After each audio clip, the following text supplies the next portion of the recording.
Students, हमारा जो अगला टॉपिक है चैप्टर नंबर 5 का वो है movement of inertia. Movement of inertia के बारे में भी आप लोगों ने पढ़ा हुआ है कि मूवमेंट ऑफ इनर्शिया हमारे पास क्या होता है, the product of the mass and the length path और the vector of from the centre of the circle to the point at the body circulating is called the movement of inertia. जबकि यहाँ पे हमने आपकी FSc में जो पढ़ना है, हमने यहाँ पे कंसिडर करना है कि let us we have a mass जो है उसका मैस है m है और वो जो है एक रॉड से जो है वेटलेस रॉड से जो है अटैच है, जो कि एक फ्रिक्शनलेस पॉइंट जो है सेंटर ऑफ सर्कल वहां पे जो है बांधा हुआ है, उसे टाई किया हुआ है। और इस मैस को जो है इस सर्कुलर पाथ के अंदर रोटेट करने के लिए, सर्कुलेट करने के लिए एक फोर्स आई होगी। वो फोर्स हमारे पास F होगी जो कि उसके ऊपर नॉर्मली जो है एक्ट अपॉन होगी, और वो फोर्स जो है इस बॉडी को जो है इस रॉड के साथ जो है इस तरह जो है वो उसको रोटेट करेगी, सर्कुलेट करेगी about the pivot point O। ये हमारे पास पिवट पॉइंट O है। अब स्टूडेंट हमने देखना है कि ये फोर्स जो इस बॉडी को रोटेट कर रही है, जो कि अटैच है एक रॉड जो वेटलेस रॉड है उसके साथ,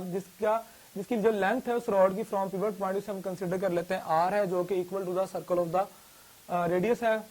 जबकि हमारे पास ये फोर्स जो है जो इसको जो है परपेंडिकुलर फोर्स जो है जो इसको रोटेट करवाएगी इस मैस को इस सर्कल के अंदर, वो हमारे पास हम लिख सकते हैं F इक्वल M में। तो स्टूडेंट जब ये बॉडी जो है ये इस रोटेट करेगी, ये फोर्स इसके ऊपर एक्ट अपॉन होगी, तो ये हर पॉइंट के ऊपर, क्योंकि ये टेंजेंट बना रही है इसकी वेलोसिटी, तो इसकी वेलोसिटी डायरेक्शन चेंज होगी। जैसा कि हमने अपने लास्ट टॉपिक सेंट्रीपिटल फोर्स के अंदर देखा कि इसके हर पॉइंट के ऊपर जो है अलोंग द सर्कल जो है जो लीनियर वेलोसिटी जो है वो तो यूनिफॉर्म है, जबकि उसकी जो डायरेक्शन है उसकी वेलोसिटी की वो हर पॉइंट पे चेंज होती है, जिससे जो है टेंजेंशियल एक्सेलरेशन प्रोड्यूस होता है। वो टेंजेंशियल एक्सेलरेशन जो है हमारे पास जबकि बॉडी एंगुलर पाथ में मूव करती है वो होता है R इंटू अल्फा। ये हमारे पास टेंजेंशियल एक्सेलरेशन है जो कि ये फोर्स F जो है ये प्रोड्यूस करेगी इस बॉडी को, जो कि मैच इसका M है जो अटैच है वेटलेस रॉड के साथ, और ये फोर्स जो है परपेंडिकुलरली नॉर्मली इसके ऊपर एक्ट अपॉन हो रही है और इसको क्या कर रही है, सर्कुलेट कर रही है, इसको रोटेट कर रही है अराउंड द सर्कल और about the pivot point O। जबकि अगर हम ये वैल्यू जो है A की यहाँ पे इसे टेंजेंशियल एक्सेलरेशन कर लेते हैं तो हमारे पास F इक्वल आ जाएगी M into R into alpha के।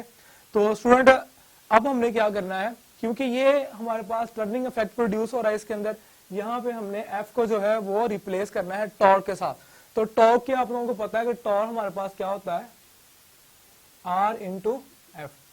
टॉर्क हमारे पास होता है R इंटू एफ, यानी यहाँ पे अगर हम R से इधर भी मल्टीप्लाई कर दें और R से इधर भी मल्टीप्लाई कर दें तो ये हमारे पास R इंटू एफ यानी कि टॉर्क हो जाएगा। तो इसको हम रिप्लेस कर देंगे टॉर्क के साथ, तो ये हमारे पास हो जाएगा M R square into alpha के। ये R और ये R आपस में क्या हो जाएंगे, मल्टीप्लाई हो जाएंगे। तो इस तरह हमारे पास जो है ये टॉर्क इक्वल आ जाएगा। टॉर्क हमने क्यों लिया है, टॉर्क क्योंकि ये टर्निंग इफेक्ट प्रोड्यूस हो रहा है इस बॉडी के अंदर, जिस वजह से जो है ये बॉडी टर्न हो रही है, ये बॉडी सर्कुलेट कर रही है, एंगुलर मोशन परफॉर्म कर रही है around the circle about the point pivot point O। इसलिए हमने फोर्स को रिप्लेस किया है टॉर्क के साथ। अब स्टूडेंट आप लोगों को पता है कि रोटेशनल ये हमारे पास रोटेशनल एनालॉजी हमने ली है। यानी रोटेशनल एनालॉजी की मुराद ये है कि हमने यहाँ पे एनालॉगस जो क्वांटिटीज हैं उनको हमने एक दूसरे के साथ रिप्लेस किया है। यानी कि जो फोर्स जो है हमारे पास ये हमारे पास वही रोल प्ले करती है लीनियर मोशन के अंदर, जैसा कि टॉर्क जो है वो रोल प्ले करेगा इन एंगुलर मोशन। सिमिलरली स्टूडेंट हमारे पास M जो है, मैस जो है ये लीनियर मोशन के अंदर वही रोल प्ले करता है जो कि हमारे पास mr स्क्वायर, यानी कि mr स्क्वायर जो है ये हमारे पास रोटेशनल मोशन के अंदर जो है रोल प्ले करेगा। तो इन दोनों का इफेक्ट जो सेम होगा, यहाँ पे हमारे पास ये जो वाली क्वांटिटी है यानी कि mr स्क्वायर ये हमारे पास क्या है, मूवमेंट ऑफ इनर्शिया है। इसको अगर हम रिप्लेस करना चाहें तो टॉ को हम लिख सकते हैं I इंटू अल्फा के।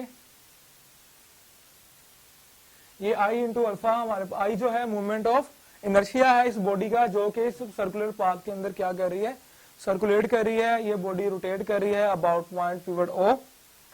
इस तरह अगर हम कंसीडर करते हैं हमारे पास एक रिजिड बॉडी है, इरेगुलर रिजिड बॉडी, जो कि नंबर ऑफ स्मॉल मैसेज के ऊपर जो है कंसिस्ट करती है। यानी कि हम कंसीडर करते हैं कि let us we have a rigid body comprises small masses particle से मिलकर बनी है। इसके हम मैसेज को हम ले लेते हैं M1, M2, M3, M4 और इसका हम कोई भी जो पिवट पॉइंट है जिसके अबाउट जो ये बॉडी जो है रोटेट कर रही है, ये बॉडी की रोटेशन जो है किसी पॉइंट O के अराउंड जो है ये पॉइंट O है, तो यहां से इसके जो मैसेज हमने कंसिडर किए हैं M1 लिया है, M2 लिया है, M3 लिया है, M4 लिया है, इनका जो डिस्टेंस है from pivot point O in message का वो हम रिस्पेक्टिवली इस तरह लेंगे R1, R2, R3, R4 and so on. अच्छा स्टूडेंट, अगर हम देखें ये बॉडी जो है इस वक्त ये पॉइंट जो मैंने हाईलाइट किया है ब्लैक लाइन लगा के, ये बॉडी इस वक्त जो है ये स्टिल है, ये बॉडी जो है इस वक्त इक्विलिब्रियम के अंदर है। अगर हम इसके ऊपर फोर्स लगाते हैं, इस बॉडी के ऊपर अगर मैं फोर्स लगाता हूं इस डायरेक्शन में, तो ये बॉडी के अंदर टर्निंग इफेक्ट आएगा, ये बॉडी रोटेट करेगी। अगर हम कहते हैं कि ये किसी एंगल थीटा के ऊपर रोटेट करती है, जब इस पर फोर्स लगती है तो क्या होगा, इस बॉडी की रोटेशन जो है, मेरे हाथ को देखें, ये यहाँ पे थी, ये रोटेट करके ऐसे आ जाएगी जब इसके ऊपर फोर्स लगेगी, जब इस पर फोर्स लगेगी इस बॉडी के अंदर रोटेशन पैदा होगी। After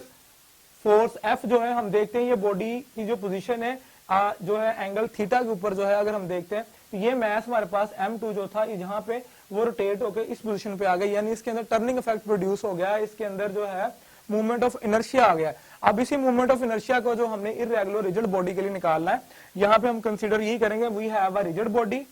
have different mass concentration, तो इसके मैस कॉन्सेंट्रेशन को हमने स्प्लिट अप कर लिया डिफरेंट स्मॉल इक्वल मैसेज के अंदर, उसको हमने नाम दिया M1, M2, M3 and so on. इसी तरह इनका जो मैस M1 का जो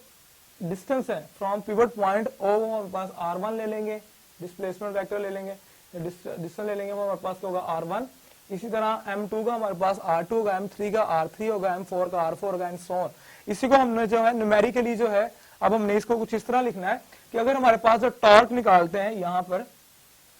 इस वाली इक्वेशन में टॉर्क निकालते हैं फॉर मैस M1, वो हमारे पास क्या होगा, τ1 होगा,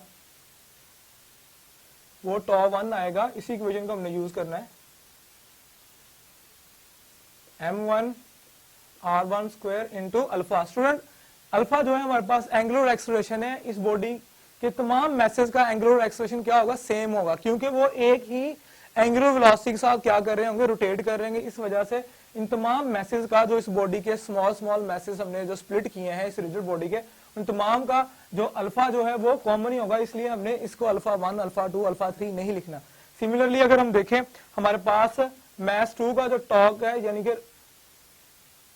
टर्निंग इफेक्ट है, वो हमारे पास क्या आ जाएगा, M2 R2 square into alpha, यानी कि वो हमारे पास आ गया M2 R2 square into alpha के। तो स्टूडेंट इस तरह हम जो है सिमिलर अब करते करते हमारे पास जो है आ जाएगा up to τn mn Rn square into alpha. तो इस सारे रिजल्ट को जो है अगर हम समराइज करते हैं, इस तमाम रिजल्ट को जो है अगर हम कहते हैं ये बॉडी जो है n जो है number smaller of pieces of the message के ऊपर कंसिस्ट करती है, कंप्राइज करती है, जिसके नंबर ऑफ मैस जो हमने यहाँ पे स्प्लिट किए हैं, number of grains, number of particle, जिससे ये बॉडी रिजिड बॉडी बनी हुई है, उसको अगर हम अप टू n ले लेते हैं यानी n मैसेज के ऊपर ले लेते हैं, तो वो हमारे पास जो इसके टर्निंग इफेक्ट आना है वो हमारे पास τn होगा, वो इस इक्वेशन नंबर इसे हम b कहेंगे, ये हमारे पास जो है इसे हम a कह लें। तो इसे हम देख सकते हैं अगर हम इस सारे रिजल्ट को अगर हम टोटल टर्निंग इफेक्ट निकालना चाहें यानी टोटल मूवमेंट ऑफ इनर्शिया निकालना चाहते हैं अगर हम इस बॉडी रिजिड बॉडी का, तो हमारे पास सम अप करके टोटल इक्वल आ जाएगा हमारे पास M1 R1 square plus M2 R2 square plus M3 R3 square and up to Mn Rn square, और बाहर लिखेंगे हम अल्फा, क्योंकि अल्फा जो है वो कॉमन आ रहा है, अल्फा जो एंगुलर एक्सेलरेशन है जो हमारी इस बॉडी रिजिड बॉडी का वो सेम ही है सबका, तमाम पार्टिकल्स का। तो इसको अगर हम समेशन की फॉर्म में लिखना चाहें टोटल टर्निंग इफेक्ट को, तो हम लिखेंगे सिग्मा। स्टूडेंट आपको पता है सिग्मा जो है समेशन को शो करता है जब हमने नंबर ऑफ क्वांटिटीज को जो सिमिलैरिटीज रखती हैं उनको अगर हमने सम अप करना हो, तो इसके लिए हम जो है समेशन साइन यूज करते हैं। यहाँ पे हम लिखेंगे आयत कोई भी हमारे पास नंबर ऑफ क्वांटिटी है उसे 1 से लेके हमने अप टू n लेके जाना है, तो यहाँ पे हमने मैसेज को mi जो डिस्टेंस है इनका फ्रॉम द पिवट पॉइंट उसे ri स्क्वायर इंटू अल्फा लिख लेना है।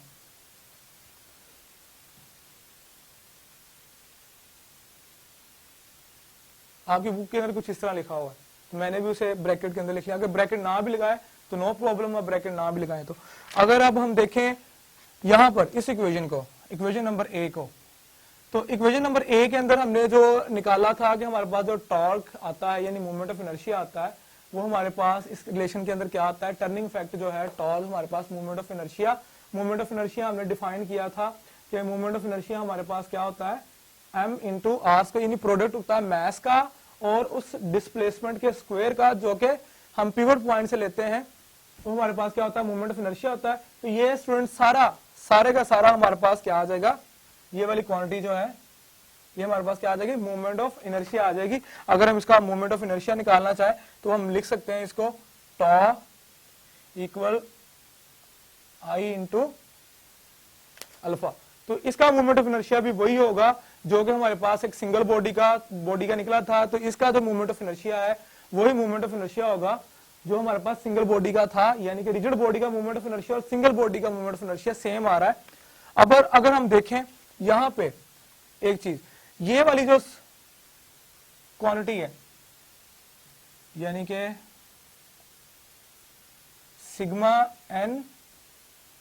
आई equal 1 m I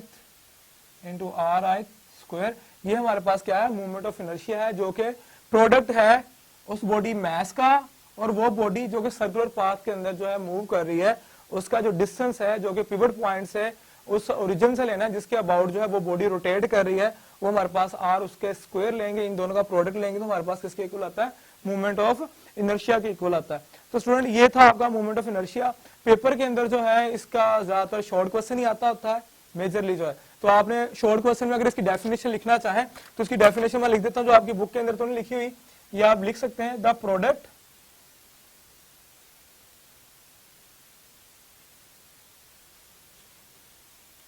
mass,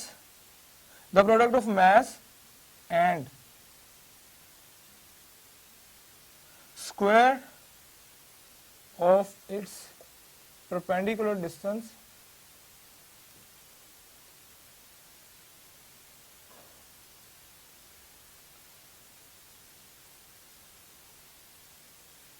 from axis of rotation।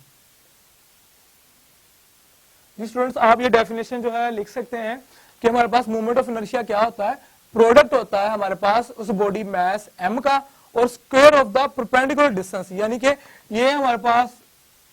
Circle था, ठीक है, ये बॉडी थी जो कि इसके अराउंड जो है रोटेट कर रही है, सर्कुलेट कर रही है, इसका मूवमेंट ऑफ इनर्शिया जो है इसके पिवट पॉइंट जहां पे ये बॉडी रोटेशन टर्निंग इफेक्ट आ रहा है इस बॉडी के अंदर, उसका जो परपेंडिकुलर डिस्टेंस होगा हमारे पास r, उसका हम स्क्वायर लेंगे और उस बॉडी का मास m, इनका प्रोडक्ट लेंगे तो हमारे पास क्या आ जाता है, मूवमेंट ऑफ इनर्शिया I के साथ, कैपिटल I के साथ इसे हम रिप्रेजेंट करते हैं। तो ये था आपका मूवमेंट ऑफ इनर्शिया। आपने इसकी डेफिनेशन याद करनी है, साथ में आपको इसका रिलेशन, एक ये वाला रिलेशन जो मैंने इक्वेशन नंबर ए की फॉर्म में लिखा हुआ है, यहाँ भी दोबारा लिखा है ये वाला, और दूसरा रिलेशन जो है आपको इन फॉर्म ऑफ टॉर्क जो है ये याद होना चाहिए। और मूवमेंट ऑफ इनर्शिया का जो जनरल फार्मूला है वो आप इस तरह में लिख सकते हैं कि मूवमेंट ऑफ इनर्शिया हमारे पास इक्वल है product of mass into square of the distance, perpendicular distance from the axis of rotation, और you can say that from the pivot point.